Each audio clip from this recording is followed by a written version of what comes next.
Memento Mori. Remember, you will die. A 30-year-old Filipino today has roughly a 1 in 6 chance of not reaching age 60.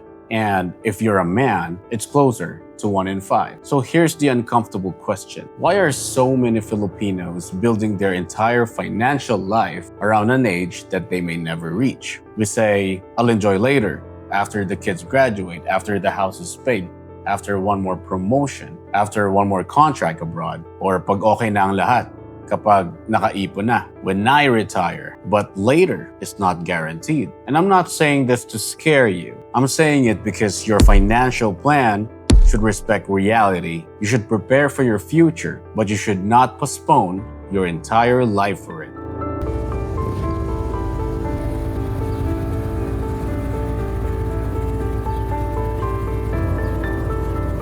About 10 years ago, I knew someone. I'll keep him anonymous. He was the kind of person most of us would respect. He's disciplined, he's hardworking, he's responsible, he saved his money, he delayed gratification. He followed the traditional formula: work hard now, sacrifice now, and enjoy later. His goal was very simple: retire at age 55. And eventually, he made it. He finally retired, but only a few weeks later, he passed away. He reached the finish line, but he never got to enjoy the victory lap. No slow mornings, no long family holidays, no season of finally saying, I made it. Now, I'm not saying that his life was meaningless. He had a family, he had people who loved him. He lived a real life, but his story stayed with me because it forced me to ask, what if we spend our entire lives preparing for a future that never comes? What if you keep skipping your children's recitals, keep postponing the family holiday, keep delaying the date with your wife, keep saying no to the things that make you feel alive? Next time,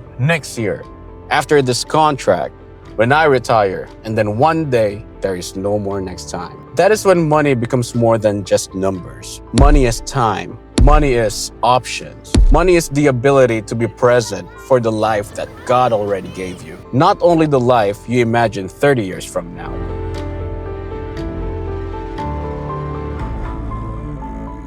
Now, let's look at the numbers. Based on mortality data from the United Nations World Population Prospects Life Tables for the Philippines. And let's use a 30-year-old Filipino as our starting point. From age 30 to age 35, the average probability of dying is roughly 1%, around 1 in 103. That means a 5-year financial goal is a future you can reasonably plan for. It is close enough to see. It is close enough to work toward. Close enough to actually use. Now, let's stretch that timeline to age 50. The risk rises to approximately 6.9%. Around 1 in 14. And for Filipino men, it is roughly 1 in 11. Age 50 is not even considered old anymore. And for many Filipinos, especially OFWs, 50 is still one more contract, one more promotion, maybe one more business. Pauwi na yan, pa-for good na yan. Now, let's stretch it to age 60 this time.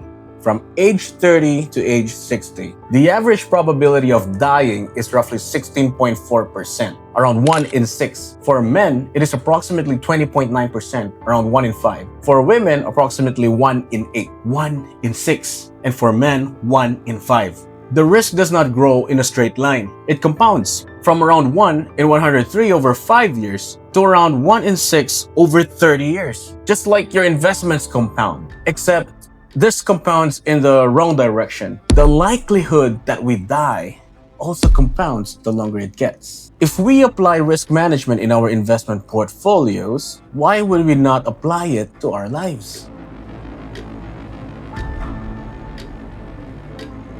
Most retirement plans ask one question: how much money will I need when I'm old? Well, that is a very important question, but it is not the only question, yeah? We should also ask, what kind of life am I missing while trying to get there? Bro, what is the point of building all this money if you are never available for the people you are building it for? What is the point of saving for your children if you are absent from their childhood? What is the point of retiring with money if you spend 40 years too tired, too busy, and too stressed to live? Again, retirement planning is not wrong. You should save. You should invest. You should protect your family.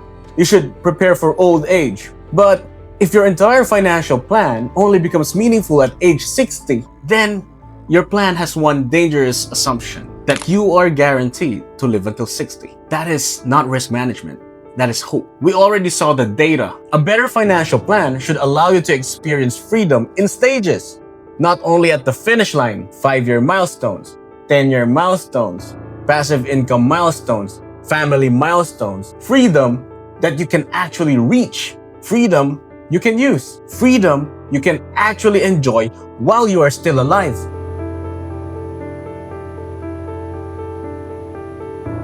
Centuries ago, actually even till today, some Christian monks keep something strange around them, a skull, to remind themselves that they will one day die. Memento Mori, remember you will die. The Stoics of the ancient Greece, like Seneca, had their own version of it too, a reminder to live a life that is worth living. To modern people, it can look a little creepy, morbid, disturbing, but to them, it created clarity, because when a man remembers that he will one day die, he stops pretending that he has unlimited time. Saint Benedict wrote, "Keep death daily before your eyes." And every Ash Wednesday, the church reminds us, remember that you are dust, and to dust you shall return. This was never about becoming obsessed with death. It was about refusing to waste life, living with death in your sight. The monk looked at the skull and remembered, my pride will die. My possessions will be left behind. My body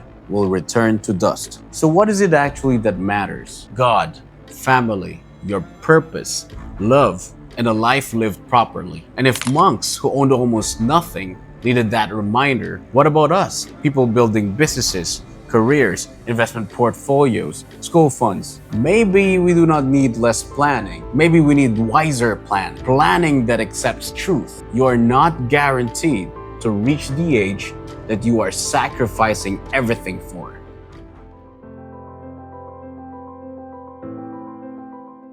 So what should we do, Rico? Stop making the future the only thing that matters. Instead of building one giant retirement goal, build financial freedom in layers. Start with simple question. How much passive income would cover one important expense? Maybe your rent, maybe your groceries, maybe your parents' monthly allowance, maybe your children's tuition. Now, let's say your basic necessity is 50,000 pesos per month, for example. Imagine building an investment portfolio that eventually produces enough income to cover part of that expense. You may not be fully retired, but you have already created a layer of freedom.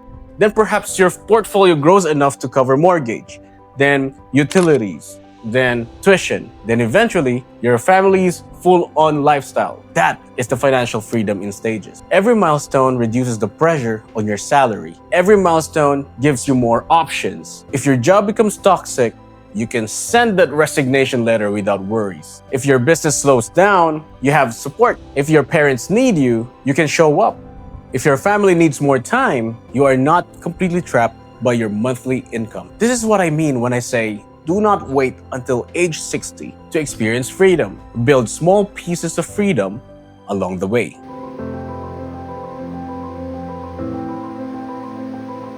The next step is to build a Live Your Life fund. Not only savings fund, not only investment fund, a Live Your Life fund. Think about your money in 3 buckets: your core needs, your future you, and your present you fund. Your core needs basically pay for your home, for your food, bills, and responsibilities. Whereas your future you fund builds your investments, your retirement income, education funds for your children, and long-term financial planning. This money gets invested to build a portfolio of passive income, so that you can live your life in your terms. But your present you fund allows you to enjoy your actual life. By actual life means you get to enjoy today. Hindi yung leftovers lang, hindi yung guilt money, hindi yung kung may sobra lang. A real protected part of your budget, because your present life deserves funding too. You gotta use it deliberately. Take the family out on a holiday, take your wife on a proper date, visit your parents, ride a Harley. Well, I love Harleys. Buy a naturally aspirated V6 car. I like that too. Perhaps that's what I can afford now. Play the sport that you love. For myself, I love boxing. And get something you have worked hard for. Perhaps a watch, or something that you really like. Make memories with your children while they still want to spend time with you. especially sa ating mga parents, sometimes our kids don't even want to hold our hands. And most importantly, make time to worship God, because the most important relationship that you have is not with your bank balance, it is with Him. I'm not promoting impulse spending. Impulse spending escapes life, whereas deliberate spending enters life. It is values-based, it's planned, it's intentional, and it's definitely responsible.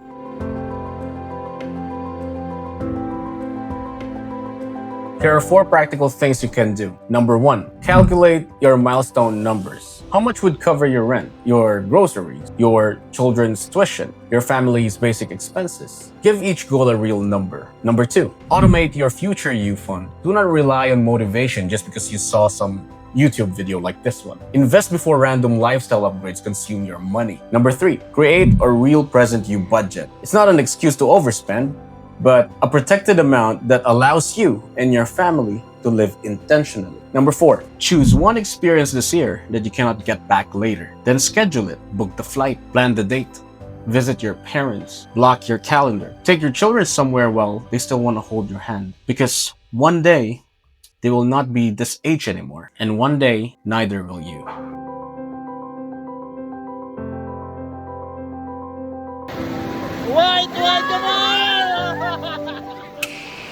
Let's go back to the number. A 30-year-old Filipino today has roughly 1 in 6 chance of reaching age 60. For men, roughly 1 in 5. That number does not become less real because we ignore it. But what can change is what we do with the years we are not guaranteed. Save for the future. You should. Invest. You should. Build retirement income. You should. Protect the people who depend on you. But do not build the financial life that only becomes meaningful when you are old. Build milestones. Build passive income that gives you freedom earlier. Build memories while your family is still around you. Build a life where your money serves your purpose, not the other way around. I still think about that man sometimes. The man who finally retired but never got to live the retirement he worked so hard for. And I think about the monks looking at the skull, repeating the ancient reminder, Memento Mori. Remember, you will die. Not to create fear, but to create clarity. So prepare for tomorrow, but do not forget to live today. Memento Mori. Remember, you will die.